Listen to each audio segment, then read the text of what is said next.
Hi hello welcome back to Vanni Abhiruchi YouTube channel. ನಾನು ವನಿತಾ. ಎಲ್ಲ ವೀಕ್ಷಕರಿಗೂ ನಮಸ್ಕಾರ. ನೋಡಿ, ಇವತ್ತು ನಾನು ಪುರಿ ಉಪ್ಪಿಟ್ಟು ಮಾಡಿದ್ದೀನಿ. ಹೇಗೆ ಮಾಡೋದು ಅನ್ನೋದನ್ನು ನೋಡ್ಕೊಳ್ಳಿ.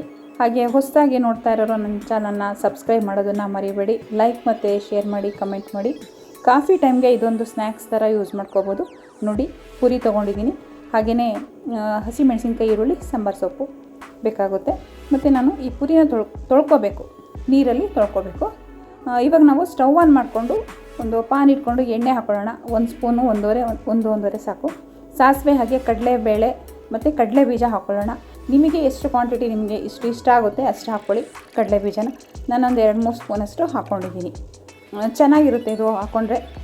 ಸಂಜೆ ಟೈಮ್ಗೆ ಒಂದು ಸ್ನ್ಯಾಕ್ಸ್ ರೂಪದಲ್ಲಿ ನೀವು ಇದನ್ನು ಮಾಡ್ಕೋಬೋದು. ನೋಡಿ, ಇದು ರೋಸ್ಟ್ ಆಗ್ತಾಯಿದೆ ಕಡಲೆ ಬೀಜ. ಇವಾಗ ಸ್ವಲ್ಪ ಈರುಳ್ಳಿ ಹಾಕ್ಕೊಳ್ಳೋಣ. ಸಣ್ಣದಾಗಿ ಹೆಚ್ಚಿರೋ ಒಂದೂವರೆ ಅಷ್ಟು ಹಾಕ್ಕೊಂಡಿದ್ದೀನಿ ನಾನು.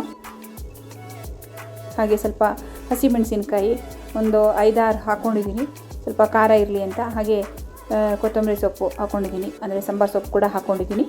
ಇದು ಕ್ಲೀನಾಗಿ ಫ್ರೈ ಆಗಬೇಕು.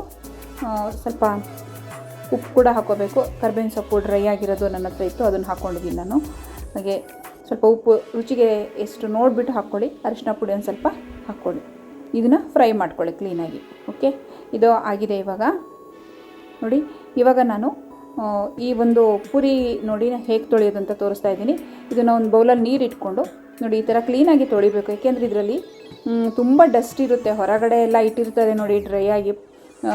ಹೊರಗಡೆ ಅಂದರೆ ಮಾರ್ಕೆಟಲ್ಲೆಲ್ಲ ತುಂಬ ಧೂಳಿರುತ್ತೆ. ಸೊ ಹಾಗಾಗಿ ಇದನ್ನು ಕ್ಲೀನ್ ಮಾಡಿಕೊಂಡು, ಅಂದರೆ ನೆನೆಸ್ಬಿಟ್ಟು ತೊಳೆದ್ಬಿಟ್ಟು ನೀವು ಏನು ಒಗ್ಗರಣೆ ಇರುತ್ತೆ ಅದಕ್ಕೆ ಹಾಕ್ಕೊಳ್ಳಿ. ನೋಡಿ, ಎಷ್ಟು ಸಿಂಪಲ್ಲಾಗಿ ಇರುತ್ತೆ ಗೊತ್ತಾ, ಇದು ಮಾಡ್ಕೋಬೋದು.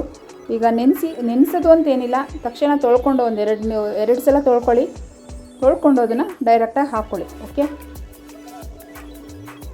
ಇವಾಗ ಈ ಥರ ಕಲಿಸ್ಕೊತ ಹೋಗಬೇಕು. ಕಲಿಸ್ಕೊಂಡ್ಮೇಲೆ ನೀವು ಇದು ಏನು ಅಕಸ್ಮಾತ್ ಸ್ಟವ್ ಆನಲ್ಲಿದ್ದರೆ ಆಫ್ ಮಾಡಿಕೊಂಡು ಕ್ಲೀನಾಗಿ ಕಲಿಸ್ಕೊಳ್ಳಿ.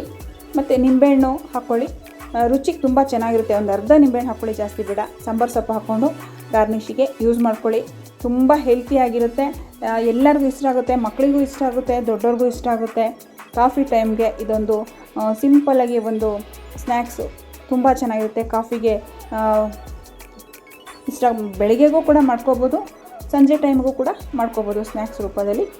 ನಿಮಗೆ ನಾನು ಈ ಮಾಡಿರೋಂಥ ಈ ಸಿಂಪಲ್ಲಾದ ಒಂದು ರೆಸಿಪಿ ನಿಮಗೆ ಇಷ್ಟ ಆದರೆ ಕಮೆಂಟ್ ಮಾಡಿ, ಲೈಕ್ ಮಾಡಿ, ಶೇರ್ ಮಾಡಿ. ಈ ಪುರಿ ಉಪ್ಪಿಟ್ಟು ಇಷ್ಟ ಆಗಿದೆ ಅಂತ ಅಂದ್ಕೊಳ್ತೀನಿ. ನೀವು ಮಾಡ್ಕೊಳ್ಳಿ, ನಿಮಗೆ ಇಷ್ಟ ಆಗೇ ಆಗುತ್ತೆ. ಓಕೆ, ಸಬ್ಸ್ಕ್ರೈಬ್ ಮಾಡೋದನ್ನು ಮರಿಬೇಡಿ. Thank you very much. Bye.